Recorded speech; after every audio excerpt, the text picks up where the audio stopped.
الشيطان الرجيم بسم الله الرحمن الرحيم الحمد لله رب العالمين والصلاة والسلام على أشرف الأنبياء والمرسلين وعلى آله وصحبه أجمعين سبحانك لا علم لنا إلا ما علمتنا إنك أنت العليم الحكيم اللهم رب اشرح لي صدري ويسر لي أمري واحلل عقدة من لساني يفقهوا. Baik, sebagaimana yang dijadikan sebelum ini, kita hari ini kita berpindah daripada usul yang ke-8 masuk ke usul yang ke-9.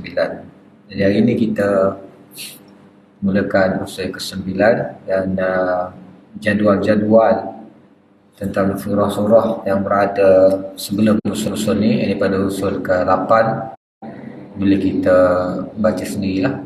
Dan insyaAllah kalau ada masa Anda akan kongsikan nombor-nombor ayat dalam surah-surah yang mungkin boleh membantulah agar kita terus dapat cari ataupun tuju ke ayat terus. Tapi kalau kita boleh cari sendiri dengan membaca surah-surah tersebut dan mencari clue-clue ataupun isyarat-isyarat, itu lebih baiklah. Baik, usul yang ke-9 ialah fahmul Quran ala dawi tertib al-kitabi. Ini memahami Al-Quran berdasarkan tertib Quran kitabi, yakni Quran yang sedia ada, ataupun juga dipanggil Quran tertib mushafi, tertib yang ada dalam mana-mana Al-Quran. Pada hari inilah yang langsung disepakati, tidak ada khilaf tentang tertib itu, bermula daripada Al-Fatihah, Al-Baqarah, Al-Imran dan seterusnya, berakhir dengan Surah An-Nas. Baik, jadi tertib Al-Quran tidak sama dengan tertib turun. Tertib nuzuli itu tidak sama dengan tertib surah yang sedia ada, yang ada dalam mushaf. Ya. Baik, rahsia di sebalik ketidaksamaan dua tertib ini akan terjawab setelah beberapa perkara di bawah ini difahami dengan baik. Pun kalau dalam nota kita ni pada muka surat 29 lah. Yang pertama ialah tertib tauqifi. Tertib tauqifi seperti ada dalam Al-Quran hari ini adalah tertib yang diterima daripada sahabat, daripada Rasulullah SAW, yang menerimanya dari Jibril yang menerimanya daripada Allah SWT. Ini dipanggil tauqif. Tauqif ni ataupun tauqif ialah sesuatu yang telah ditetapkan oleh Allah ataupun oleh syariat. Itu dipanggil tauqifi. Bukan daripada ijtihad ataupun daripada kita kata bijak pandai orang lain. Ia ditentukan oleh Allah dan Rasul sebagai syari'. Maksudnya dia bukan ditentukan oleh orang lain, bermula daripada sahabat, apalagi yang di bawah pada sahabat. Jadi dalam penentuan susun atur tersebut, ini adalah tauqifi. Dan barang siapa yang tidak menerima ini tauqifi, maka itu keluar daripada akidah kita. Ini akidah kita mengatakan bahawa susun atur ini adalah daripada Allah dan Rasul. Tauqifi disetujui oleh malah tidak ada satu bangkangan pun ada pada peringkat itu, kecuali ada syubhah-syubhah yang cuba ditimbulkan kebelakangan ini, yang insyaAllah kalau ada masa kita akan sentuh. Ia dinamakan tauqifi kerana ia bukan hasil ijtihad manusia, sebaliknya ditentukan sendiri oleh Allah SWT. Itu dipanggil tauqifi, bukan ijtihadilah. Di sebalik tertib tauqifi ini juga tersimpan banyak sekali hikmah Al-Quran sebagai kalam Allah yang perlu sekali diteliti dan dikaji. Baik, ya. Jadi walaupun tertib ini bukan tertib nuzuli, yang kalau kita bahas kes sebelum ni tertib nuzul, dia penurut pemahaman ayat-ayat Al-Quran itu sejajar dengan tempoh masa ataupun dengan siri-siri ataupun dengan kita kata plot-plot penceritaan sirah Nabi SAW. Jadi kefahaman tersebut kita melihat daripada sudut tarikh surah ini, ayat ini, intipatinya bermula daripada peringkat mana, peringkat awal, peringkat pertengahan, peringkat akhir, peringkat Madinah peringkat mana, bertembung dengan siapa, apakah kita kata gaya bahasanya, ada perbezaan. Itu dari sudut nuzuli. Gaya bahasa yang peringkat Mekah lain, ayatnya pendek-pendek, tapi bahasa-bahasanya bahasa yang mendalam, bahasanya bahasa yang puitis, bahasa-bahasanya menekankan kepada aspek-aspek ketuhanan, rububiyah, melawan kesyirikan, mengancam, menceritakan tentang ancaman dan juga karena gelak kita kata akibat-akibat yang diterima oleh kaum-kaum terdahulu. Bila masuk ke fasa Madinah pula, ceritanya tentang lain sikit. Ayat-ayatnya lebih lebih jelas, lebih terang. Tidak menggunakan bahasa yang puitis. Bahasanya bahasa undang-undang, bahasanya bahasa hukum hakam. Okey, ini kita tengok melalui sudut tarikh ataupun kita kata tertib nuzuli. Bila kita berpindah kepada tartib ini, tartib kitabi ini, dia tidak lagi memandang daripada sudut tersebut. Tidak lagi ada sudut-sudut kita kata zaman Makki, peringkat mana yang ulama bahagikan kepada 4 peringkat tersebut. Ancaman-ancaman terhadap Nabi, hujah-hujah yang dikemukakan oleh Nabi untuk melawan balik hujah-hujah mereka dan sebagainya. Tidak daripada sudut pandang sebegitu dah. Dia sudah berbeza sebab dia tidak mengikut nuzul. Dia tidak mengikut waktu ataupun tarikh, tetapi dia mengikut daripada sudut-sudut susun atur yang tidak memandang daripada tarikh. Baik, walau bagaimanapun di sebalik tertib susun atur itu dia ada makna-makna yang lain. Dia ada hikmah-hikmah yang lain daripada sudut yang lain. Malah mungkin hikmah ataupun sudut yang dikehendaki untuk kita fahami ataupun yang lebih jelas dalam memandu kita, dalam menuntun kehidupan kita ini adalah sudut ni. Bukan daripada sudut sejarah ataupun bukan daripada sudut sirah. Sudut yang disusun atur ini, sudut tauqifi ini, sudut kitabi ataupun mushafi ini. Seperti yang kita baca sekarang. Sudut pandang yang kita tengok daripada surah-surah sekarang ini lebih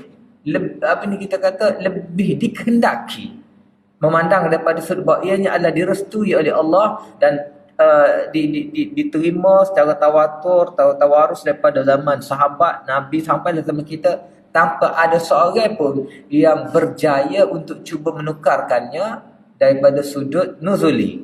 Walaupun ada di kalangan para mufassir yang cuba untuk mentafsirkan daripada sudut nuzuli, tapi tidak pernah berjaya. Tidak ada seorang pun pernah berjaya. Kesemua tafsir, mana-mana tafsir, ribuan, malah mungkin puluhan ribu tafsir, semuanya mentafsirkan Al-Quran daripada sudut kitabi ni, daripada sudut mushafi. Tidak ada satu pun, walaupun pernah dibuat, tidak ada satu pun yang berjaya. Dan kalau ikut Maulana yang apa yang ikut pandangan ni, bahawa kalau yang ada pun yang pernah cuba berjaya, tetapi bukan sesuatu itu, tapi berjaya membongkar ataupun menunjuk satu persatu adalah Maulana Maududi dalam kitabnya Tafhimul Quran. Itu daripada satu sudut kejayaan beliau lah, yang mungkin orang lain tidak pernah berjaya. Tapi ke mana-mana pun bila kita bahagikan kedua-duanya ada peranan masing-masing dalam kita nak memahami Al-Quran. Jadi pada peringkat kita yang belajar Al-Quran, yang belajar tafsir ataupun pelajar tafsir lah kita kata, walaupun kita bukan sebagai mufassir, kedua sudut pandang ini adalah penting. Okay? Jadi di sebalik hikmah pengajaran, di sebalik tertib tauqifi ini banyak juga rahsia. Banyak juga rahsia yang patut kita teliti. Dan dia sangat kita kata sangat membantu satu sama lain. Dia tidak kata sudut ini kita tengok ada bentuk tergantung, ada bentuk apa kita kata ni melompat sana sini, tidak kita faham dengan baik. Tak. Mungkin pada peringkat yang kita tidak faham, kita nampak lagu tu, tapi bila difahamkan melalui pemerhatian ataupun melalui tafsiran, kita akan nampak Al-Quran sebagaimana yang disebut oleh para ulama, ianya seolah satu surah, seolah satu kalimah, sama sahaja. Okey. Yang kedua, jalinan indah di antara surah-surah Makkiyah dan Madaniyah. Surah Al-Fatihah contohnya adalah surah Makkiyah. Walaupun ada dua pendapat tentang Fatihah ni, tak apalah.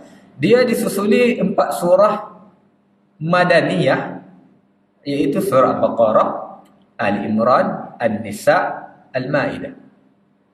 4 surah Madaniyah ini pula diikuti oleh 2 surah Makkiyah, iaitu Al-An'am dan Al-A'raf. Selepas itu berturutan pula 2 surah Madaniyah, iaitu Al-Anfal dan At-Taubah. Demikianlah berterusan jalinan dan paduan penuh makna di antara surah-surah Makkiyah dan Madaniyah.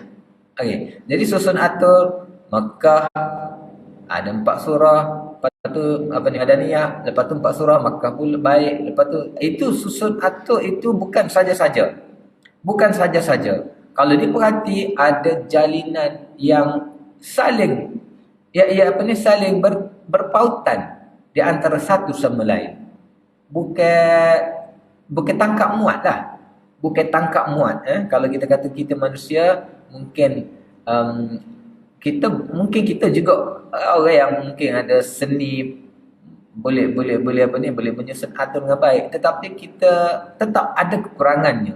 Tetap ada tempat-tempat yang boleh dikritik lah, boleh dikritik. Samalah dengan apa-apa karya sendiri pun, karya dalam apa jua bentuk lah, novel ke, filem ke, ataupun apa saja, karya seorang manusia itu pasti boleh dikritik. Tidak ada yang perfect 100% yang langsung tidak boleh dikritik. Ada tempat boleh dikritik. Apalagi yang kita kata cerita-cerita yang tangkap muat tak, yang awal-awal lagi kita kata dalam, kalau filem review filem apa awal-awal lagi tajuk lagi orang dah boleh jadi bahan lawak ke ataupun seumpamanya. Tetapi Quran tidak sebegitu. Dia bukan tangkap muat, dan dia juga bukan satu susun arti yang dilakukan oleh manusia. Tak ada orang boleh boleh buktikan sahabat mana. Kalau nak kata sahabat tu siapa, tak boleh dikeluarkan nama je. Sebab ianya sempurna, terlalu sempurna untuk seorang manusia.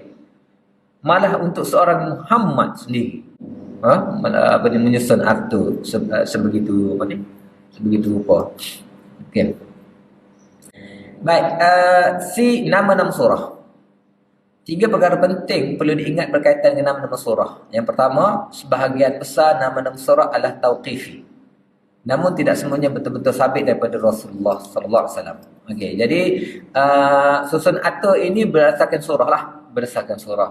Surah Al-Fatihah, Al-Baqarah, seterusnya Ali Imran, surah An-Nisa dan seumpamanya, itu siapa yang memberikan nama tersebut. Kebanyakannya nama adalah tauqifi, yakni datangnya daripada Rasulullah SAW. Daripada Rasulullah yang menamakannya. Kalau tauqifi itu Rasulullah yang menamakannya. Namun tidak semua betul-betul sabit daripada Rasulullah. Maksudnya kena tengok juga kepada riwayat lah. Riwayat. Kalau dia ini bergantung juga daripada sanad dan riwayat lah. Jadi nak tahu betul sabit tak sabit bergantung kepada riwayat pula lah. Tapi boleh kata-kata kesemuanya ataupun kebanyakannya daripada Rasulullah sallallahu alaihi wasallam. Yang kedua, banyak daripada nama-nama surah tidak tauqifi. Ada juga nama-nama yang tidak tauqifi. Ia diletakkan oleh para ulama berdasarkan ijtihad mereka. Jadi tidak semua nama-nama surah itu tauqifi, dengan maksud ada nama-nama surah yang tidak tauqifi. Maksudnya ulama boleh meletakkan nama yang lain berdasarkan, kita kata ijtihad mereka meletakkan surah ini dengan nama tertentu. Kalau sekiranya nama itu tidak datang secara tauqifi. Kalau secara tauqifi, pakailah tauqifi itu. Sebab itu disebut oleh Nabi. Ada beberapa surah-surah yang Nabi sebut. Nabi sebut, Nabi suruh kau baca. Jadi itu didengar langsung, itu tauqifi. Tapi bukan semua. Jadi ada juga nama-nama surah yang tidak tauqifi, yakni ijtihadi. Datangnya daripada para ulama. Ulama tu daripada mana? Ya bermula daripada sahabat, tabi'in dan seumpamanya lah. Okay. Yang ketiga, sesetengah surah punya beberapa nama seperti surah Ad-Dahr, nama keduanya adalah Al-Insan, surah Muhammad, nama keduanya adalah surah Al-Qital, dan ada beberapa surah lagi yang ada 2, 3 dan seumpamanya lah. Jadi ada juga surah-surah yang dipanggil dengan lebih daripada satu nama. Kadang-kadang satu nama namanya dua-dua sama-sama masyhur, ataupun mungkin satu masyhur, satu lagi tidak masyhur ke, tak apalah, tapi namanya tidak satu. Ada beberapa nama lah. Okay. Di surah-surah, juzuk-juzuk dan rukuk-rukuk. Pertama, pembahagian surah-surah kepada 114 seperti yang terdapat dalam Al-Quran adalah sesuatu yang tauqifi, bukan ijtihadi. Berdasarkan pembahagian inilah Al-Quran itu difahami. Memahaminya berdasarkan pembahagian juzuk adalah sia-sia.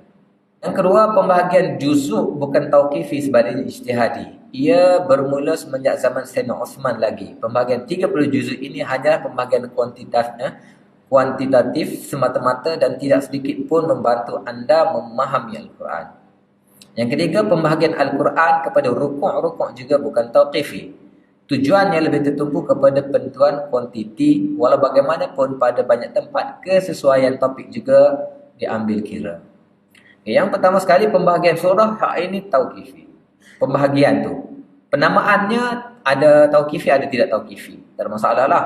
Sebab kadang-kadang kita ni bahagian memberi nama ni kan, memberi nama ataupun tasmiyah ni, kadang-kadang suatu yang mutlak itu kadang-kadang baik dibiarkan mutlak, kan? Kadang-kadang lah.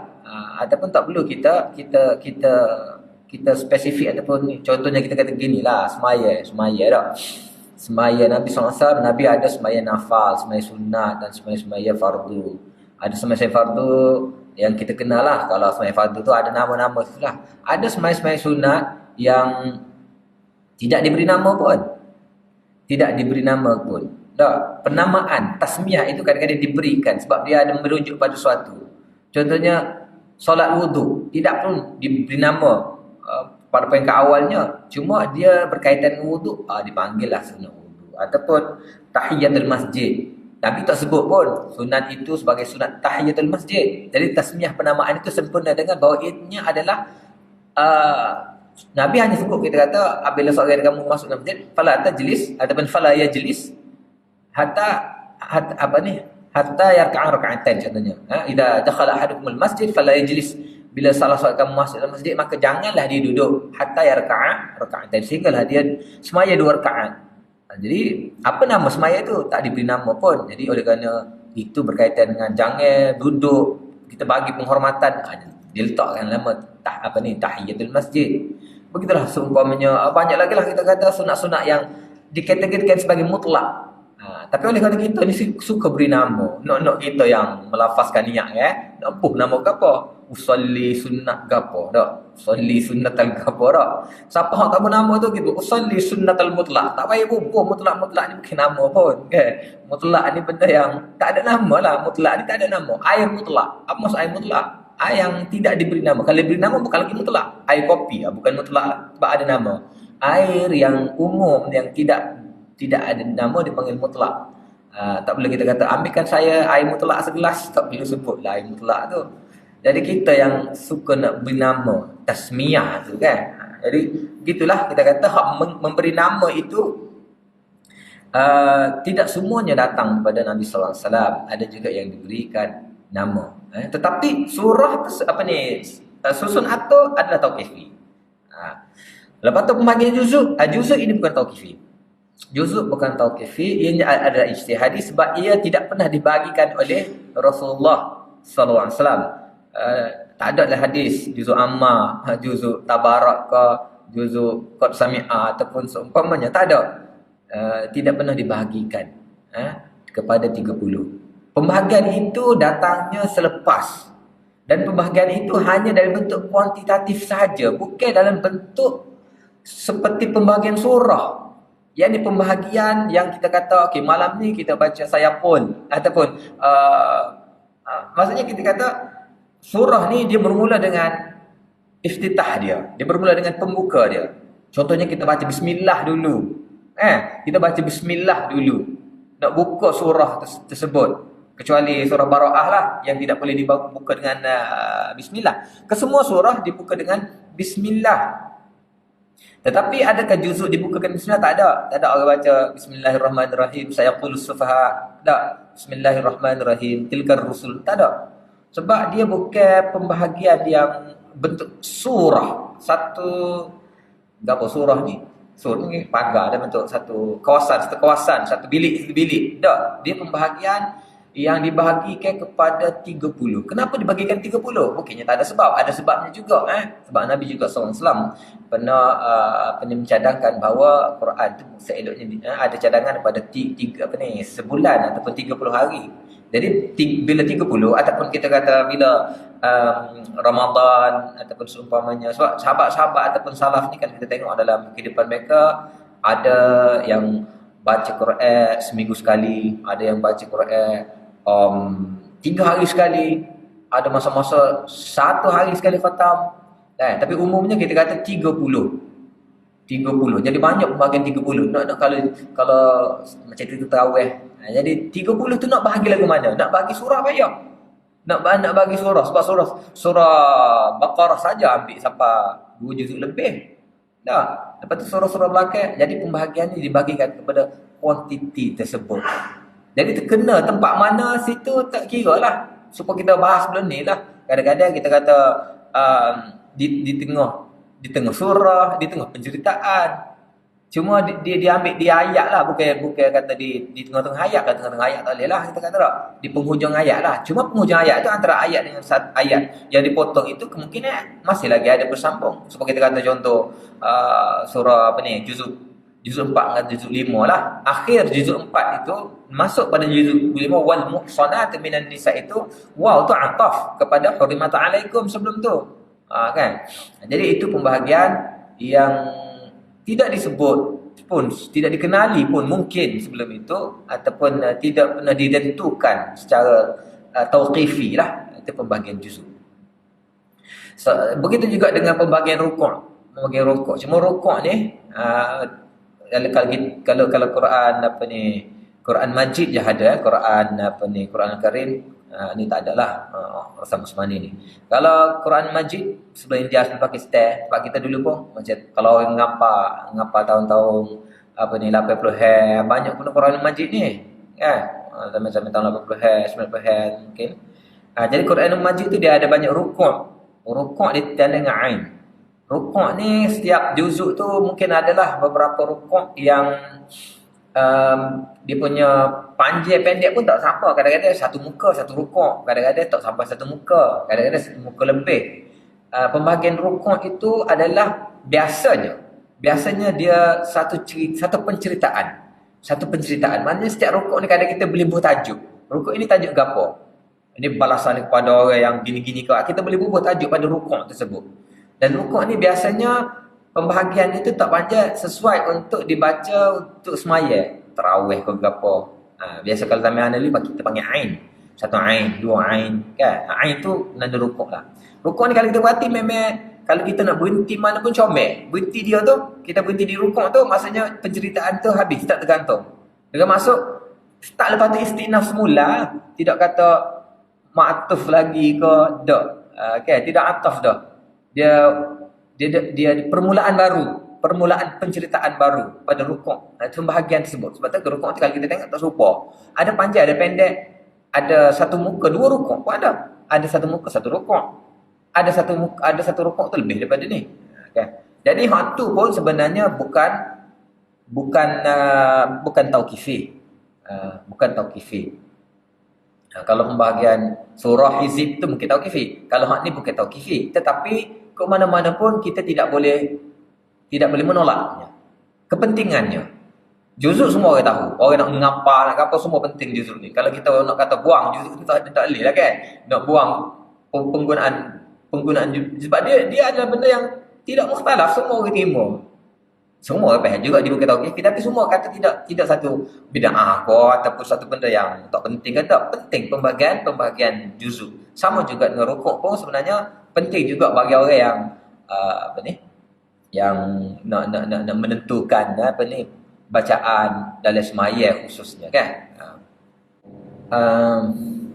Di bawah dia bukan catat pembahagian Al-Quran kepada surah-surah menurut tertib mushaf yang ada di kalangan umat manusia hari ini, di samping pembahagian pada juzuk dan rukuk-rukuk dan lain-lain. Okey, sebelum kita masuk kepada carta ataupun jadual di bawah ni, ada juga persoalan antara kita ialah tentang apa ni, pembahagian tersebut ataupun kita kata susunan tersebut, susunan Al-Quran tu bila berlaku. Sebab kita tahu bahawa Al-Quran ini turunnya dalam bentuk tanzili yang tidak menurut susun atau kitab ini kan. Turunnya sebagaimana kita tahu, kadang-kadang beberapa ayat, kadang-kadang satu surah.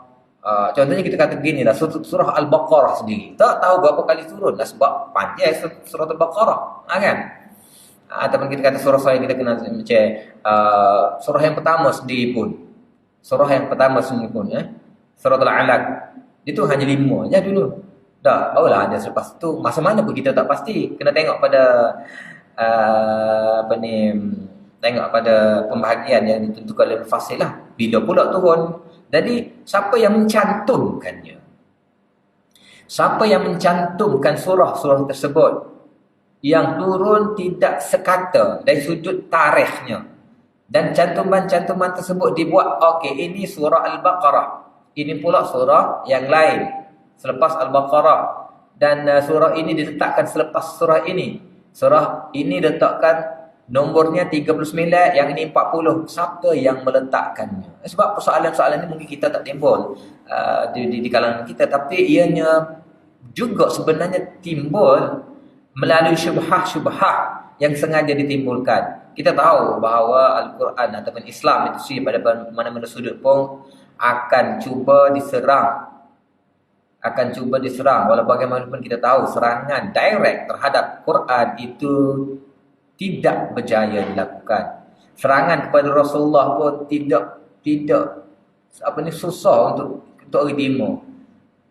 Sebab ini adalah Al-Quran sangat sempurna dan ianya dijaga direct oleh Allah SWT. Nabi juga seorang figura yang sangat sempurna dan Allah juga jaga Nabi SAW. Sebab itu kita kata serangan-serangan direct pada mereka hanyalah serangan-serangan akal saja. Tidak pernah berjaya untuk menjatuhkan Nabi SAW. Kalau lah ni pun kita kata gapo, kalau hok gagal pun jenis buat karikatur lah, ataupun ialah benda-benda yang tidak kita boleh jawab lah. Quran pun tak boleh, tapi serangannya mereka bertukar kepada benda lain ataupun dalam bentuk yang lebih halus. Contohnya kita kata sebelum ni kita pernah sebut soal serangan terhadap para sahabat, yang mana serangan itu tidak terhenti pada sahabat sebenarnya. Dia terhenti, dia akan tembus juga kepada Nabi SAW selaku guru pada sahabat. Begitu juga sebenarnya tentang Al-Quran sendiri. Ada juga serangan-serangan yang halus yang mungkin tak sapa pada kita berkaitan dengan penyusunan Al-Quran. Sebab kita tahu bahawa kita ada musuhnya. Sebagaimana Nabi SAW ada berhadapan dengan musuh daripada kalangan kufar dan munafikin, kita pas sekarang ini pun masih lagi berhadapan dengan musuh-musuh tersebut. Antara serangan musuh ialah tentang Al-Quran sendiri daripada sudut penyusunan, dari sudut jam'ul Quran ni. Benarkah ianya datang daripada Rasulullah SAW? Mungkin kita tak pernah sapa ke cuping telinga kita tentang soalan sebegini. Tapi sebenarnya dia ada. Dia ada. Benda ni cuba ini cuba ditimbulkan. Jadi bagaimana kita nak mengatasi, ataupun pertama sekali sebelum kita menjawab soalan itu, kita sendiri kena faham bagaimana Al-Quran ini disusun, dicantum, dijadikan surah-surah, dan kita kata setiap ayat dan setiap itu diletakkan nombor-nombornya. Pertama sekali kita tengok Al-Quran itu sendiri, dia bukan seperti hadis. Perbezaan antara Quran dan hadis sangat ketara. Hadis melalui sanad ataupun melalui riwayat, melalui kita kata naqal daripada sahabat kepada tabi'in, dan dia bukan secara menyeluruh, hanya pencari hadis yang khusus, yang dalam bidangnya saja yang ada usaha rehlah mencari ini. Maksudnya hadis ni ada dia punya rehlah, ada pencarian, Tetapi Al-Quran bukan dalam bentuk pencarian. Al-Quran turunnya dipanggil tawarus. Turun daripada generasi ke generasi, daripada ayah ke anak ke cucu ke generasi, tanpa melalui sanad-sanad, tanpa perlu mencari guru-guru mengajarkan Al-Quran tersebut. Dia turun secara generasi ke generasi sebegitu Al-Quran. Dan kita tengok contohnya penjagaan Al-Quran. Al-Quran dan hadis sangat berbeza. Jadi kita kadang-kadang kita kata serangan tersebut seolah mereka mempertikaikan seperti Al-Quran itu seperti Al-Hadis. Maknanya nak kepada sumber-sumber yang autentik, yang jelas, yang kena disebut. Macam hadis tak apalah kita sebut perawi ke apa. Quran lagu mana? Sebab ada gap dia. Ada apa ni, kita kata ada waktu, kalau kita fahami tentang jam Al-Quran, ada waktu senggang, seolah-olah pada waktu sebelum pengumpulan Al-Quran ini, Al-Quran tidak terkumpul dengan sebenar-benarnya, ataupun hanya beberapa orang sahaja, ataupun pada umumnya bahawa ianya tidak sempurna, tidak terkumpul dalam satu apa ni kita kata catatan ataupun satu susunan seperti ini sebelum berlakunya diusahakan oleh para sahabat pada zaman Abu Bakar As-Siddiq.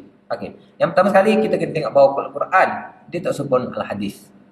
Al-Quran pertama dijaga oleh Allah Taala. Inna anzalna al-Quran, inna nazzalna wa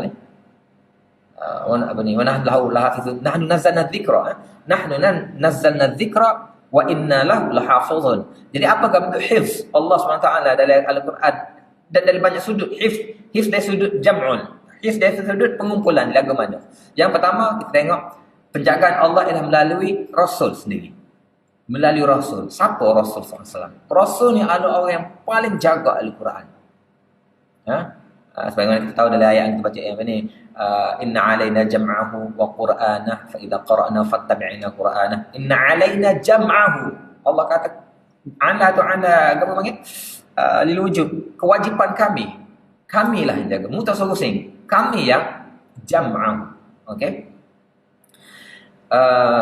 Thumma inna alaina bayanah. Lepas tu dari segi kita kata hifzun nabi, dari segi Nabi nak jaga. Nabi jaga Quran lagu mana?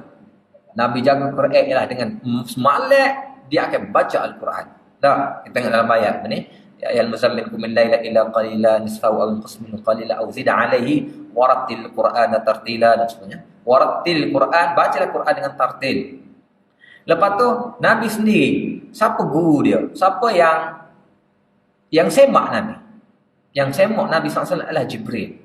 Bertadarus Nabi SAW setiap tahun, setiap apa kita kata bulan Ramadan, dia akan turun bertadarus dengan Nabi SAW setahun sekali khatam. Tahun terakhir dalam banyak riwayat, dan tahun terakhir 2 kali khatam. Tahun terakhir 2 khatam. Sebab itulah Nabi SAW dalam bab apa kita panggil bab iktikaf ataupun qiyam 10 akhir malam tersebut, malam-malam Ramadan sebelum malam terakhir ataupun sebelum tahun terakhir, ialah Nabi buat 10 malam terakhir. Tetapi Ramadan terakhir Nabi buat 20 malam.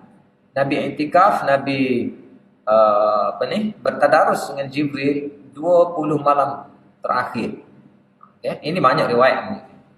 Okey, jadi tadarus bacaan Al-Quran, baca Al-Quran mana? Baca Al-Quran 30 juzuk tu lah, tanpa tertinggal. 30 juzuk tanpa tertinggal. Akhir-akhir tu. Kita kata kalau lah ada kekurangan lagi, hak mana tak turun lagi, hak tu bukan sebelum akhir. Bukan hak sebelum tadarus terakhir. Jadi tadarus sebelum terakhir pun mungkin hanya beberapa ayat lagi yang kita ada. Sebab bila turunnya Nabi SAW mungkin kata turun Al-Quran disimpan dalam tak. Dia turun je Al-Quran, dia akan panggil kutab dia akan panggil penulis-penulis. Dia juga akan panggil orang dia akan sebarkan Quran, dan Quran tu akan tersebar dengan sendirinya pada hari itu juga. Dan sahabat dari sudut penerima Al-Quran, mereka menerima, menghafal, mengajar, dan mereka tidak beralih daripada 10 ayat kepada 10 ayat sehingga mereka faham betul-betul dan amal betul-betul. Dia sangat-sangat berbeza dengan hadis. Hadis ni mungkinlah ada setengah-setengah sahabat tahu, setengah-setengah sahabat tak tahu. Setengah-setengah sahabat yang kita kata, ada juga Nabi-Nabi riwayat kepada seorang, dan Nabi kata jangan riwayat kat orang, kan? Jangan riwayat lagi kat orang. Hadis-hadis. Sebab itulah dari sudut periwayatan hadis, dari sudut bilangan perawinya, kebanyakan hadis dimonopoli oleh hadis di kategori sebagai khabar ahad. Maksudnya tak ramai juga. Quran bukan lagu tu. Quran ni turun pakat rakyat belaka, pakat baca belaka, pakat hafal belaka. Okay? Lepas tu Nabi SAW mengajarkan pula Quran ni. Turun dan terus ajar. Quran faraqnahu litaqra'ahu 'alan nas, litaqra'ahu 'alan nasi 'ala muksin. Ada kamu baca Quran ini kepada orang ramai dengan muksin, dengan perlahan ataupun Nabi terima dan Nabi suruh, dan Allah suruh ajar. Begitu juga dengan hadis-hadis yang lain. Sahabat mengatakan kami sendiri terima daripada Rasulullah, Lepas tu kalau tentang benda-benda lain, contohnya kita kata tentang ayat-ayat Nabi ajar tasyahud, Nabi ajar istikharah, sahabat mereka lagu mana? Dia kata bahawa Nabi SAW mengajarkan kami tasyahud kama yu'allimuna as-surata minal Quran, ataupun kama yu'allimuna al-Quran. Begitu juga dengan istikharah, kama yu'allimuna al-Quran. Jadi dalam bentuk mengajar, Nabi mengajar tu betul-betul seperti mengajar Al-Quran. Maksudnya bila kita kata seperti mengajar Al-Quran, dia jadi musyabbah. Dia jadi umpama. Jadi kalau nak ayatnya, dalam bab ini ayat ini ajar tu betul-betul seperti mengajar Al-Quran. Dia hukumnya antara musyabbah dan musyabbah bih. Hak mana lebih kuat? Kita kata, oh pak cik tu backing sepuluh imam. Yang mana lebih backing? Imam dengan pak cik. Mesti imam lebih backing pada pak cik. Kan? Jadi Nabi, sahabat kata, bila Nabi ajar betul-betul, supaya betul-betul dia mengajar, seperti dia mengajar Al-Quran. Dan ayatnya Nabi ni, bila turun Al-Quran, dia akan ajar betul-betul. Kan? Ada banyaklah hadis ni. Lepas tu, ada banyak lagi riwayat-riwayat bahawa hadis Masjid Nabi SAW juga gagal, apa panggil? Riuh rendah dengan bacaan-bacaan Al-Quran sehingga bercampur bau. Dan sehingga Nabi SAW menyuruh, ada yang perlahan, ada yang kuatkan sikit, yang mana slow sangat kuat, yang mana perlahan, kuat sangat perlahan, agar tidak bercampur bau. Maksudnya aktiviti menghafal Al-Quran di Masjid Nabawi pada ketika itu sangat rancak. Quran turun, baca, hafal. Kan? Lepas tu sini juga dia ayat juga bahawa kadang-kadang bila ada seorang muhajir jadid, ada seorang yang baru mari, Nabi akan beri kepada ila ahad hafaz li'an hifz al-Quran. Maksudnya hak mari, hak baru siapa masuk Islam, Nabi akan cari pada hak mana mahir dak Quran. Nabi akan bagi jadi cari guru-guru yang sudah hafal ataupun hufaz al-Quran. Fasya'a hifzuhu, maka penghafalan Al-Quran pada zaman Nabi itu sangat-sangat berluasa. Ini kalau kita baca hadis, banyaklah hadis ini. Al-Quran juga kadang-kadang menjadi satu nilai yang tinggi, sehingga berapa kes sahabat yang tak ada mas kahwin, boleh dibacakan Al-Quran saja dia punya mas kahwinnya oleh tapi itu kira tak ada piti lah. Dan sebaik-baik dalil bahawa Al-Quran ini sudah dihafal oleh ramai orang ialah cerita tentang Bir Ma'unah. Kan? Cerita tentang Bir Ma'unah. Yang nak cerita ni juga buatkan Nabi SAW berkunut selama sebulan. Cerita Bir Ma'unah. Itu dipanggil Sariyatul Qurra. Bukan satu syariah peperangan. Nabi hantar khusus untuk berdakwah. Dan semua mereka adalah hafiz Quran. Hufaz belaka, tapi mereka telah dibunuh dengan kejam. Begitu juga yang pernah berlaku di cerita pada zaman sahabat yang lain juga. Jadi no ayatnya zaman Nabi SAW, penjagaan Al-Quran itu seperti mana yang kita tahu bahawa bentuk 30 juzuk ni, akan kita bagi pada juzuk lah, ataupun bentuk Quran sekarang ni, mushaf sekarang ni sudah kemah. Sudah kita kata Nabi SAW, tidaklah Nabi SAW wafat itu Quran masih belum, masih dalam keadaan bercerai-berai. Dah, sudah sempurna, sudah kita kata tertib ni, sudah sempurna, sudah tercatat dalam catatan. Sebab Nabi SAW punya ramah penulis wahyu. Jadi Quran sudah tercatat banyak dalam hadis-hadis, dan Quran sudah terhafaz banyak juga dalam cerita-cerita. Jadi kalau ada syubhah yang mengatakan bahawa Al-Quran baru dikumpulkan pada zaman sahabat, itu tertolak. Sebab Quran dengan hadis, kalau dia nak mempertikaikan hadis daripada sudut tu, mungkinlah ada jalannya. Tapi nak mempertikaikan Al-Quran daripada sudut ni, tak ada jalan. Quran, dia bukan melalui para muhaddis. Dia tak ada kita kata qurra khusus. Dia semua orang. Turun tu, semua orang baca Quran. Semua orang hafal Quran. Sebab Quran ni dia bahasa mereka, kalamullah yang sangat mudah difahami dan diajarkan secara menyeluruh begitu. Kalau istilah apa ni dipanggil tawarus, yang tak ada hadis tidak begitu. Okey. Dan Al-Quran juga banyak sangat kita kata apa ni targhib tentang Al-Quran. Banyaklah kita baca hadis-hadis tentang begini. Tentang Ustaz ni pun ada apa ni, Ustaz Majid, rujuk pada Ustaz Majid lah kan. Lepas tu Quran tu mudah untuk hafal, mudah untuk faham. Dah, kalau kat lisan Al-Quran lidzikr hal min mudzakir. Dan Nabi sallallahu alaihi wasallam pun bukan setakat baca para sahabat, bukan setakat ni. Dia juga bila Quran turun tu, dia akan imla tu, dia akan tulis tu, dia akan cari penulis wahyu dia. Lepas tu Quran tu sendiri, Al-Quran tu sendiri, kita tengok dia banyak menggunakan istilah Al-Kitab. Apa maksud kitab? Kitab tu maksudnya sesuatu yang tertulis. Zalikal kitab la raiba fi. Ayat yang pertama lagi kan. Ayat pertama lagi dalam menjelaskan bahawa Quran adalah bentuk Al-Kitab dan la raiba fihi. Okay. Menggunakan suhuf, kitab tu semua menunjukkan tertulis. Dan contohnya lagi tentang adanya Al-Quran dalam bentuk sempurna lagu tu, bahawa Rasulullah SAW pernah dalam satu riwayat Bukhari, daripada Ibnu Ammar mengatakan bahawa Rasulullah SAW ataupun teks Arabnya, naha an yusafir bil Quran ila ardil adu. Okey, wa fi lafzil Muslim anna Rasulullah SAW qala la tusafiru bil Quran fa inni la amin ayuna bil adu. Nabi melarang bahawa jangan dibawa Al-Quran ini ke negeri musuh, ataupun janganlah dibawa Al-Quran ini, sebab aku tidak yakin, aku tidak berasa aman akan diambil musuh. Jadi apakah Al-Quran di situ dengan masuk di dalam dada, ataupun di dalam tulang-tulang, ataupun di atas tembikar pecah, ataupun Al-Quran tu maksudnya tulang-tulang belikat unta, sebagaimana yang sebab kita boleh rujuk pada perbahasan Allah tentang Jam'ul Quran, yang sebenarnya ada kaitan juga dengan tajuk kita ni, bahawa Al-Quran tersebut, apa maksud Al-Quran? Mestilah bukan dalam bentuk, sebab Nabi kata takut diambil oleh musuh. Bukanlah bentuk seperti gambaran-gambaran tulang-tulang unta ataupun tembikar-tembikar pecah. Mestilah Quran dalam bentuk sempurna. Dan penggunaan kertas juga sebenarnya sangat-sangat meluasa pada masa tu.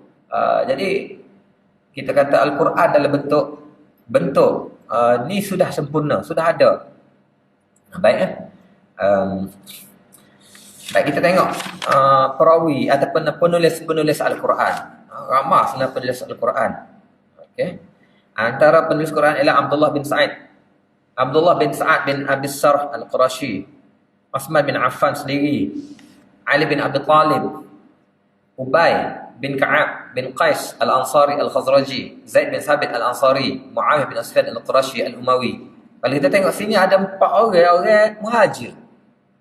orang Quraisy, orang Quraisy sendiri, orang Mekah sendiri. Dan kalau kita tengok berapa orang antara ni orang yang awal lagi masuk Islam. Nah, mungkin tak semua lagi dari sini ni. Ibn Mas'ud tidak sebut seumpamanya. Jadi nak ramah sebenarnya penulis-penulis pencatat. Jadi catatan mereka tu bila turunnya Al-Quran catat dulu. Turunnya Al-Quran catat dulu. Maksudnya tidak kata ada delay. Kalau kita kata macam hadis ni, mungkinlah ada sahabat ada tabi'in pada waktu-waktu itu mencari sahabat yang dia dengar, bahawa sahabat ni pernah dengar dan dia pergi dengar ulang semula. Dan cara penceritaannya dipanggil peneriwayatannya ada juga kadang-kadang bercampur baur dengan kita kata riwayat bil makna ke, ataupun ada juga kategori dipanggil bercampur baur dengan ingat tak ingat, sehingga dikategorikan ada perawi-perawi yang sudah nyanyuk pada peringkat-peringkat umurnya. Maksudnya perawi ini katalah umurnya 75 tahun nyanyuk.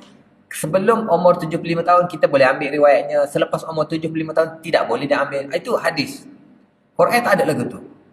Quran tak ada lagu tu. Jadi berbalik semula kepada persoalan bahawa siapa yang menyusun Al-Quran 30 juzuk ini bukan maksud juzuk lah. Maksudnya Quran kita biasa sebut 30 juzuk kan. Kalau Quran ini 114 surah ini susun atur cantuman-cantuman ayatnya asalnya adalah tauqifi. Ianya adalah datangnya daripada Allah Subhanahu Wa Taala yang menerusi tadarus Jibril alaihissalam dengan Nabi SAW setiap tahun, saban tahun pada bulan Ramadan.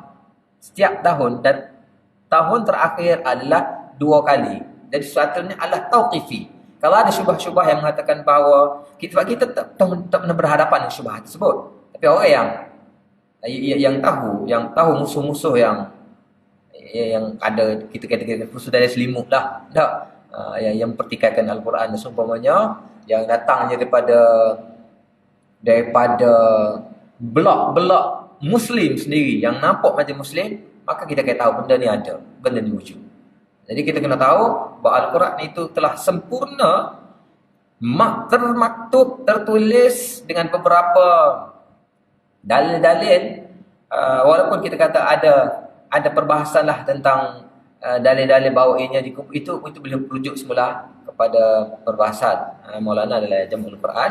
Tapi ayatnya benda ini adalah tauqifi, langsung tidak ada. Sebab dalil-dalil penriwayatan tersebut kita akan berjumpa dengan benda tu boleh menimbulkan syubhah kita. Kita akan rasa macam macam mana ni Han ni kata ayat ini laqad ja'akum rasulun fi anfusikum hanya ada pada diri seorang. Ayat ni pula hanya ada pada diri seorang. Seolah pencari Al-Quran Zaid bin Sabit tu cari-cari tak jumpa pun seorang. Ada pula katakannya kena makan kambing. Sehingga pokok tu buat nganying lah dak.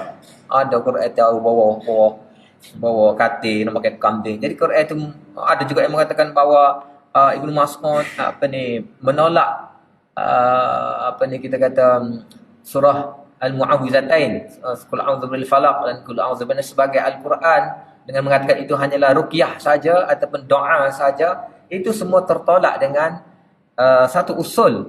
Walaupun kita kata kita tak tengok daripada sudut ni, kita tengok daripada sudut yang kita pernah kongsi sebelum ni, usul dirayah, bahawa ianya adalah tertolak dengan usul dirayah. Nak ada dalil yang kemah lagi mengatakan bahawa Rasulullah SAW bacanya dalam sembahyang. Kalaulah sudah dibaca dalam sembahyang, itu pasti Al-Quran. Sebab tidak ada bacaan yang lain yang boleh dimasukkan dalam sembahyang melainkan Al-Quran. Iqra' ma yatayassar ma'aka minal Quran. Hanya Quran saja yang kita boleh baca. Jadi kalau doa, ruqyah, itu bukan Quran. Jadi benda-benda gini kita sebagai pelajar tafsir ni kita harus fahamilah, kita harus tahu.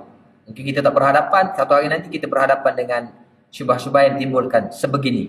Yani Al-Quran sebenarnya telah sempurna sebagai kitab. Sebab Quran sendiri mengatakan Al-Quran adalah kitab. Al-Quran ialah kitab. Jadi dia sempurna sebagai Al-Kitab sebelum kewafatan Nabi sallallahu alaihi wasallam. Kita tengok pula bahawa Nabi sallallahu alaihi wasallam bukan mati dibunuh ketika beliau masih hidup sihat-sihat, dah. Beliau mati ataupun beliau wafat setelah ayat Quran yang terakhir diturunkan, kan? Dan semua sepakat mengatakan itu ayat penamat kepada Al-Quran. Al-yaum akmaltu lakum dinakum wa atmamtu alaikum ni'mati wa raditu lakum al-islam madina. Semua rakyat umat ataupun para sahabat bergembira dengan ayat ni. Kesempurnaan Al-Quran, kesempurnaan syariat ini telah sempurna sebelum wafatnya Nabi sallallahu alaihi wasallam. Dan kebanyakan mereka juga telah sedar bahawa Nabi dah tak lama dah akan dijemput oleh Allah SWT. Sebab apa? Sebab telah sempurna. Sempurna. Begitu juga dengan ayat Idza jaa nasrullahi wal fath wa ra'aitan nasa yadkhuluna fi dinillahi afwaja fasabbih bihamdi rabbik wastaghfir innahu kana tawwaba. Itu juga sebagai kita kata isyarat-isyarat penyempurnaan. Dan maksud ianya telah sempurna. Bukan kata Nabi wafat tengah jalan, dibunuh ketika tidur. Quran tak sempurna lagi. Tak ada. Tak ada lagu tu. Tidak ada siapa yang memahami begitu. Quran telah sempurna dan Quran turun tu dicatat terus, dihafal terus, susunannya dibuat terus oleh Nabi sallallahu alaihi wasallam. Yang terakhir dengan yang terletas ialah pada kita kata Ramadan terakhir 2 kali tadarus. Lebih kurang sebelum kita masuk kepada carta ni. Okay, ini carta-carta yang kita tengok dalam teks kita ni, muka surat 31 ataupun jadual ini.